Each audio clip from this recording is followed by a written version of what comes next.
নামটা কি? আমার নাম শঙ্করী শাখা। আচ্ছা, বাড়ি কোথায়? বাড়ি তো আগরতলা বললে ভুল হবে, ত্রিপুরা নর্থ। ত্রিপুরাতে? হ্যাঁ, ত্রিপুরাতে, ঠিক আছে। উত্তর ত্রিপুরা। হ্যাঁ, তো কি সমস্যা হয়েছিল আপনার?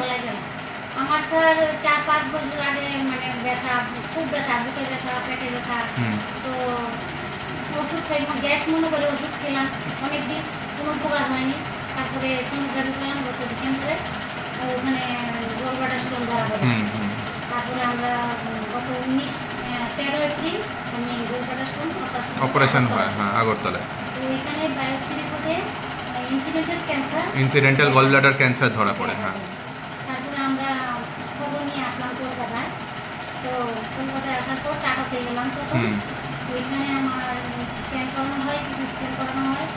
ওইখানে দেখা গেল খুব লেন্দি প্রসেস, প্লাস কস্ট বেশি, কস্ট অনেক বেশি লাগে, অনেক বেশি। তারপরে খোঁজ নিয়ে আমরা ঠাকুরপুকুর হসপিটালে আসি।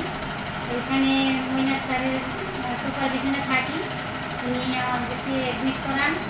গত 19 মেতে আমার অপারেশন হয়। তো আমার অপারেশনে মানে আমরা এতটাই খুশি, আমি এবং আমার ফ্যামিলি।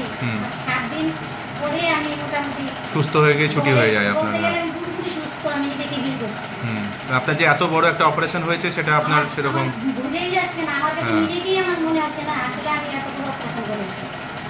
তো মানে এটাই মানুষকে, আপনি ধরুন যারা ভয় পায় যে ক্যান্সারের অপারেশন হলে আমি অসুস্থ হয়ে পড়বো আর আমি হাঁটাচলা করতে পারবো না, তো তাদেরকে আপনি হ্যাঁ, এটাই মানুষকে জোর দেওয়া প্রয়োজন যে অপারেশনটা করে নিতে হবে। তারপর সবচেয়ে বড় কথা হলো এখানে মানে মৈনাক স্যারের এতটা হেল্পফুল, উনি এত ব্যস্ত, তারপরে যখন ওনাকে ফোন করেছি তখনই উনি আমাদেরকে সাড়া দিয়েছেন। এটা তো আমাদের কাছে অত্যন্ত অত্যন্ত বেশি পাওনা, যেটা আশা করা যায় না ডক্টরদের কাছ থেকে।